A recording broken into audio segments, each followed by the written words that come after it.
Hello student, I am Sonam. Welcome back to my YouTube channel Apna Vidyalaya. आज के इस video में हम आप सभी को बताएंगे हिंदी पेपर में पद्यांश के प्रश्नों को कैसे हल करें। आप सभी के हिंदी के पेपर में ठीक है 6 नंबर के सिर्फ पद्यांश के प्रश्न हल करने के लिए आते हैं। यानी पद्यांश के 3 क्वेश्चन दिए रहते हैं, पर क्वेश्चन 2-2 नंबर के होते हैं, ठीक है, और 3 क्वेश्चन होता है और ये 6 नंबर का पूरा होता है।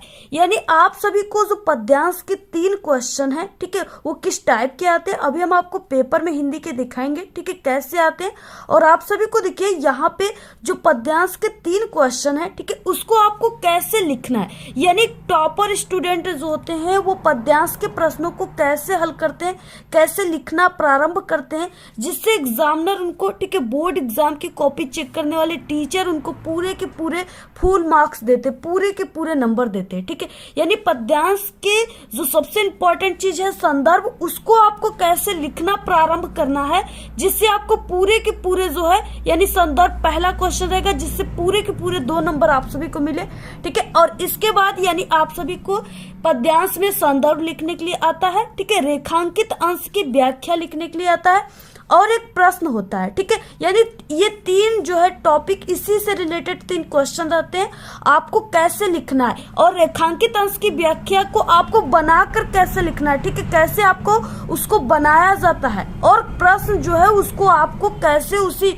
पद्यांश में ढूंढा जाता है, किस ट्रिक से, ये सभी ट्रिक हम आप सभी को इस वीडियो में बताने वाले, ठीक है। अगर आप सभी लोग जैसे हम बताएंगे अगर इस तरीके से अगर पद्यांश के 3 क्वेश्चन का आंसर आप लोग लिखते हो, ठीक है, और जो ये तरीका हम आप सभी को इस वीडियो में बताने वाले, इससे कमजोर से कमजोर स्टूडेंट भी पद्यांश के 3 प्रश्नों के उत्तर बहुत ही आसान तरीके से बना सकते हैं। और अगर आप सभी लोग हमारे तरीके से, हमारे ट्रिक से, ठीक है, अगर आप लोग पद्यांश के 3 क्वेश्चन के आंसर को लिखते हो तो आपको पूरे के पूरे 6 नंबर एग्जामिनर देंगे, ठीक है, एक भी नंबर आप सभी का कहीं पर भी नहीं कटेगा। तो देखिए सबसे पहले कि आप सभी के पेपर में किस तरीके से आता है क्वेश्चन और आप सभी को, ठीक है, यानी कैसे लिखना है, कैसे आपको ट्रिक लगाना है। तो इस तरीके से यहाँ पे 22 नंबर पे क्वेश्चन है, निम्नलिखित पद्यांशों पे आधारित 3 प्रश्नों के उत्तर दीजिए, ठीक है, और ये 6 नंबर का है। जैसे यहाँ पे दिया हुआ अभिगत गति कछु कहत न आवे, ज्यों गूगे मीठे फल को रस अंतर्गत ही भावे, परम स्वाद सबकी सुनिरंतर अमित तोष उपजावे, मन बानी को अगम अगोचर सो जाने जो पावे, रूप रेख गुण जाति जुगति ताते सुर सगुन पद गावे, ठीक है। इस तरीके से क्या है दिया हुआ है पद्यांश, ठीक है, और 2 दिए रहेंगे आपके पेपर में, अथवा करके रहता है, ठीक है, दोनों में से किसी एक को करना है। और देखिए इस तरीके से दिया है पद्यांश, इसके नीचे ये 3 क्वेश्चन है, ठीक है। पहले नंबर पे क्वेश्चन है कि उपर्युक्त पद्यांश का संदर्भ लिखना है, यानी आपको पहले क्वेश्चन में संदर्भ लिखना है, ठीक है। और संदर्भ को आपको संदर्भ में क्या लिखना है तो इसमें पाठ का नाम और जो भी है यानी इसके रचयिता जो है कवि, उनका नाम लिखना है, ठीक है। अब आपको देखिए संदर्भ जो है कैसे लिखना है, टॉपर स्टूडेंट कैसे लिखते हैं जिससे उनको पूरे के पूरे 2 नंबर मिल जाता है। सबसे पहले ये कॉपी रहा और यहाँ पे इस तरीके से ये पेन, ठीक है, आपको ये काला और नीला पेन चाहिए, ब्लैक और ब्लू, और एक स्केल, ठीक है। इसके अलावा आपके पास एक स्केच होना चाहिए संदर्भ।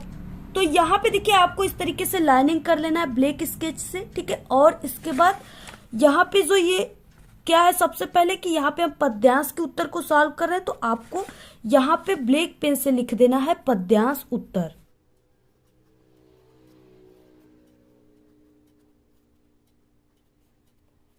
तो यहाँ पे पद्यांश उत्तर लिखने के बाद अब यहाँ पे आपको जो भी नंबर है यानी 22 नंबर है तो आपको प्रश्नोत्तर संख्या 22 लिख देना है, ठीक है, यहाँ पे। और 22 का पहला वाला हम कर रहे हैं तो यहाँ पे प्रश्नोत्तर संख्या 22।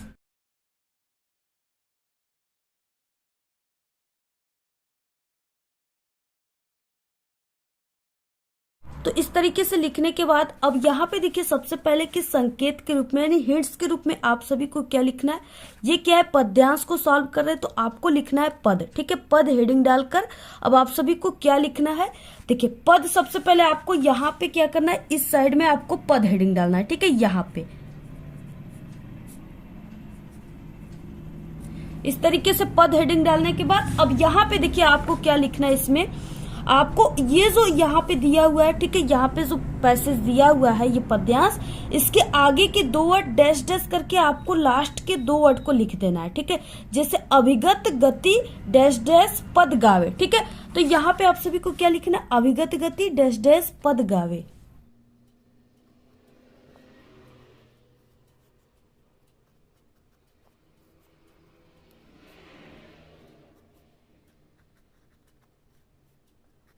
तो आपको इस तरीके से पद, ठीक है, ऐसे लिख करके अविगत गति डैश डैश पद गावे लिख देना है, ठीक है। इससे एग्जामिनर को पहचान में आ जाता है कि यहाँ पे 2 दिया था पद्यांश, तो आप लोग किसका आंसर लिखे हो, ठीक है।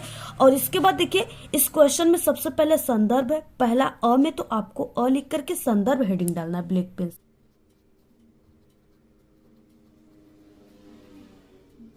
अब यहाँ पे देखिए आपको संदर्भ ऐसे हेडिंग डाल देना है, ठीक है। अब इसमें आपको लिखना क्या है, अब देखिए ये जो अभिगत गति कछु कहत न आवे, ठीक है, जो गूगे मीठे फल को रस अंतर्गत ही भावे, ये जो यहाँ पे दिया है पद्यांश, ठीक है, ये जो है पद शीर्षक के सुरसागर से लिया गया है, ठीक है। और इसके जो कवि है यानी इसके जो रचयिता है वो कवि सूरदास जी हैं। तो आप सभी को क्या करना है, यानी कि आपको संदर्भ में उसी कवि का नाम और आपको पाठ का नाम लिखना होता है, शीर्षक का नाम। तो अब आपको देखिए लिखना कैसे है, यानी किस तरीके से एक टॉपर स्टूडेंट लिखते हैं संदर्भ को, जिससे पूरे के पूरे आपको 2 नंबर मिलेंगे, एक भी नंबर आपका नहीं कटेगा, ठीक है। तो आपको देखिए स्टार्ट कैसे करना है, सबसे पहले कि ये क्या है, पद्यांश से, तो आपको स्टार्ट करना है प्रस्तुत पद्यांश हमारी पाठ है पुस्तक।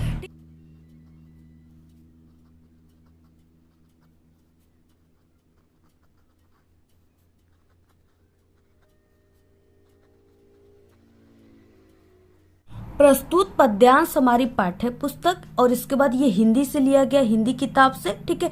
तो आपको हिंदी ब्लैक पेन से और कामा के अंदर ऐसे लिखना है हिंदी, ठीक है। इसके बाद आपको लिखना है यहाँ से काव्य खंड, या आप लोग पद खंड भी लिख सकते हो, ठीक है। आप लोग दोनों लिख सकते हो, ये पद्यांश है तो आप लोग पद खंड भी लिख सकते हो, और इसको काव्य भी कहा जाता है तो आप लोग काव्य खंड भी लिख सकते हो, यानी हिंदी, ठीक है, काव्य खंड में संकलित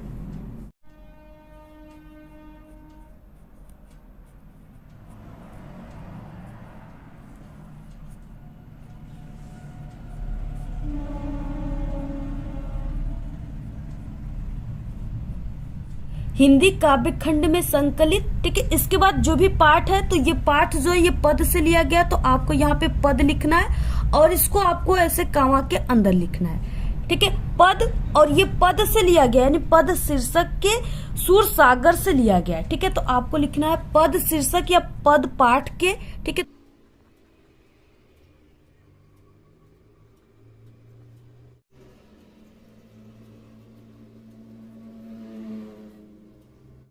तो काव्य खंड में संकलित पद शीर्षक के सूरसागर, ठीक है, नामक पाठ से लिया गया है या सूरसागर से लिया गया है।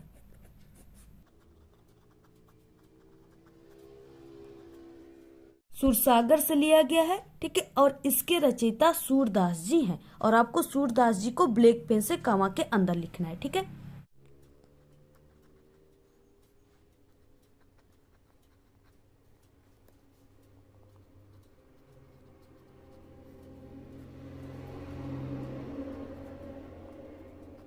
कि आपको इसी तरीके से पूरा संदर्भ लिखना है, ठीक है। कैसे लिखना है, प्रस्तुत पद्यांश हमारी पाठ्य पुस्तक हिंदी काव्य खंड या पद खंड में संकलित, ठीक है, पद शीर्षक के सूरसागर से लिया गया है, इसके रचयिता सूरदास जी हैं, ठीक है। ऐसे आप सभी को लिखना है।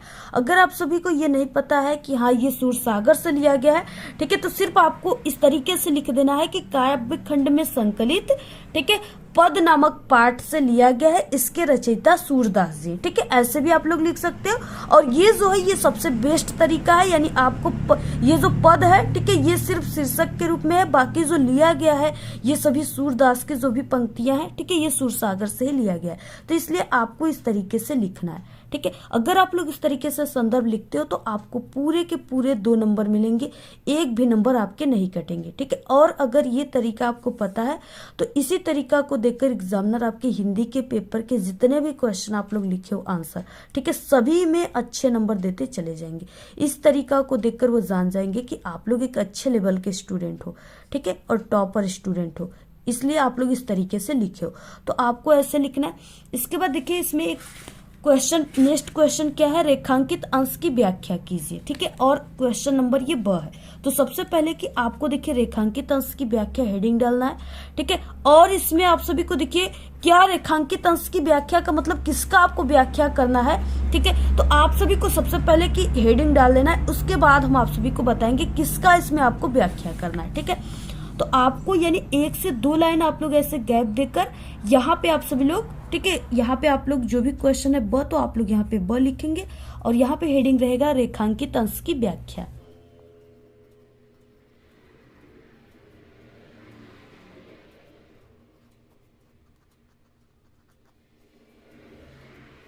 तो इस तरीके से आपको क्वेश्चन यहाँ पे ब रेखांकित अंश की व्याख्या हेडिंग डालना है। ठीक है, और आपको इसमें क्या व्याख्या करना है, किसका व्याख्या करना है। ठीक है, रेखांकित अंश का मतलब क्या होता है। अब देखिए रेखांकित अंश का मतलब होता है कि सिर्फ आपको उसी लाइन की व्याख्या करनी है जिसके नीचे ये ब्लैक वाली लाइन है। ठीक है, अंडरलाइन है। तो इस यानी अभिगत से लेकर के भावे, सिर्फ आपको ये 2 लाइन का ही व्याख्या करना है। बाकी आपको जो ये नेक्स्ट है 3 लाइन, इसका व्याख्या नहीं करना है। ठीक है, सिर्फ आपको इतने का व्याख्या करना है। अब देखिए आप सभी को व्याख्या कैसे करना है, यानी जो चीजें यहाँ पे है 2 लाइन में लिखा, उसी के बारे में सिर्फ आपको थोड़ी सी अपने शब्दों में नए वर्ड के साथ लिखना स्टार्ट करना है। ठीक है, यानी बनाकर आप लोग लिखना स्टार्ट कीजिए। तो देखिए सबसे पहले आप सभी को यानी इसके बारे में पता होना चाहिए। ठीक है, जैसे यहाँ पे ज्यों गूगे मीठे फल को रस अंतर्गति भावे, ये लाइन से ये स्पष्ट होता है कि यहाँ पे क्या है कि एक निराकार ब्रह्म है। ठीक है, उसका जो सत्ता है उसको अज्ञात माना गया है। ठीक है, यानी उसकी शक्ति उसके बारे में बिल्कुल अज्ञात है, किसी को कुछ पता नहीं है। ठीक है, और जिस यानी अगर ऐसे जो ब्रह्म होते हैं, ठीक है, यानी ऐसे निराकार ब्रह्म की जो सत्ता अज्ञात होती है, यानी उसको शब्दों से उसका वर्णन नहीं किया जा सकता। ठीक है, जब उसके बारे में कोई जानेगा नहीं, उसकी शक्ति के बारे में कुछ नहीं जानेगा, तो उसको कैसे लोग उसके बारे में वर्णन कर सकते, नहीं ना कर सकते। तो वही यहाँ पे कहा गया है। ठीक है, यानी जिस प्रकार जैसे कोई गूंगा व्यक्ति है, ठीक है, जैसे यहाँ पे कहा गया ना ज्यों गूंगे मीठे फल को, तो यानी कि जैसे कोई गूंगा व्यक्ति है, अगर उस गूंगे व्यक्ति को आप चाहे जितना भी स्वादिष्ट चीजें क्यों न खिला दो, ठीक है, अच्छी अच्छी स्वादिष्ट मिठाइयाँ, स्वादिष्ट फूड, ठीक है, या स्वादिष्ट आप सभी लोग उनको फल खिला सकते हो, लेकिन अगर वो कोई भी चीज वो खाएंगे, ठीक है, तो अगर आप लोग उनसे पूछोगे कि ये जो चीजें आप तुमने खाया इसका स्वाद कैसा था, ठीक है, तो वो कभी भी उसको बोलकर स्पष्ट नहीं कर सकता कि हाँ ये बहुत अच्छा लगा मुझे, ठीक है, या इसका स्वाद बहुत अच्छा था। वो कभी भी ऐसे नहीं कर सकता क्योंकि वो बोल ही नहीं पाएगा, वो गूंगा व्यक्ति है। तो इसलिए यानी जिस प्रकार ये गूंगा व्यक्ति, ठीक है, अपने शब्दों को, ठीक है, यानी अपने शब्दों जो भी चीजें हैं उसको कहना है, उसको वो वाणी से व्यक्त नहीं कर सकता, उसी प्रकार ये निराकार जो ब्रह्म है उनका भी सत्ता जो है, ठीक है, अज्ञात है, उनको भी वाणी से व्यक्त नहीं किया जा सकता। तो इस तरीके से हेडिंग लिखने के बाद आपको लिखना है निराकार ब्रह्म की सत्ता जो है अज्ञात है, ठीक है, शब्दों में उसका वर्णन नहीं किया जा सकता। जिस प्रकार गूंगा व्यक्ति मीठे फल के रस को भीतर ही भीतर यानी अंदर ही अंदर प्राप्त करता है, ठीक है, उसे फल का रस तो मिलता है और उसे परम संतोष भी मिलता है, यानी उसे उस चीज को खाने में बहुत ही आनंद मिलता है, उसे परम संतोष भी मिलता है, किंतु वाणी से वो इसे व्यक्त नहीं कर सकता कि वो चीजें कितनी स्वादिष्ट थी, ठीक है। इसी प्रकार जो है ये निराकार ब्रह्म की सत्ता भी है, ठीक है, ये बिल्कुल अज्ञात है। तो यही चीजें आप सभी को लिखना है और इसी तरीके से व्याख्या करना है। बहुत ही सरल तरीका है, आप लोग इसको एक बार समझ जाओगे तो बिल्कुल आप लोग को ये याद हो जाएगा, ठीक है। और इसी तरीके से सिर्फ इतना ही लाइन लिखना है, ये नहीं कि ये आपको ये जो रेखांकित अंश की व्याख्या है इसको आप लोगों ने 1-1.5 पेज में लिखने लगे, ठीक है, आपको ऐसा नहीं करना है। ये 2 नंबर का है, इसलिए आपको सिर्फ 3 से 4 लाइन ही लिखना है, यानी इस तरीके से जितना हमने लिखा उतना ही लिखना है। अगर आप लोग ऐसे लिखते हो तो पूरे नंबर आपको मिल जाएंगे। नेक्स्ट क्वेश्चन, इसके बाद देखिए इसमें नेक्स्ट क्वेश्चन है अगम अगोचर से क्या तात्पर्य है, ठीक है, स्पष्ट कीजिए। आपको इसमें क्या शब्द ढूंढना है, यानी इसमें जो है अगम अगोचर ये चीजों को आपको किसमें ढूंढना है, ये जो यहाँ पे दिया है पद्यांश इसमें आपको ढूंढना है, ठीक है, कहाँ पे ये है और उसी जगह जहाँ पे रहेंगे उसी हिसाब से आपको आंसर बनाना है। तो यहाँ पे देखिए अगम अगोचर जो है ये यहाँ पे है अगम अगोचर सो जाने जो पावे, ठीक है, यानी मन वाणी को अगम अगोचर। अब इसका अगम अगोचर का क्या मतलब है कि अगम अगोचर का मतलब है कि मन बानी, यानी उसको मन से वाणी से व्यक्त नहीं किया जा सकता, ठीक है, वो क्या है, निराकार ब्रह्म, ठीक है। यानी आप सभी को इसको लिखना कैसे, देखिए आप सभी को लिखना है अगम अगोचर से तात्पर्य है कि निराकार ब्रह्म को वाणी से व्यक्त करना कठिन है, क्योंकि वह ब्रह्म इंद्रियों की पहुंच से बाहर है, ठीक है। वही यहाँ पे कहा गया है, वन वाणी को अगम अगोचर सो जाने जो पावे, ठीक है। तो इस तरीके से आप सभी को क्या करना है, तो आप सभी को पूरा इसी तरीके से संदर्भ के तीनों क्वेश्चन का आंसर आप सभी को इसी तरीके से लिखना है, ठीक है। और अगर आप लोग इस तरीके से लिखते हो तो आपको पूरे के पूरे कितने नंबर मिलेंगे, 6 नंबर मिलेंगे, ठीक है। एक भी नंबर आप सभी का कहीं पर भी नहीं कटेगा। तो आप सभी लोग इस वीडियो को अपने सभी दोस्तों में जरूर शेयर कीजिए आपको, और आप सभी हमारे प्यारे स्टूडेंट को नए वर्ष की हार्दिक शुभकामनाएं, ठीक है। Happy new year 2024। आज के इस वीडियो में सिर्फ इतना ही। आपको ये वीडियो कैसा लगा, अगर वीडियो पसंद आए तो एक बड़ा सा लाइक कर दे, चैनल पे नए तो सब्सक्राइब करके बेल आइकन को जरूर प्रेस कर दे। Thanks, all the very best, bye bye.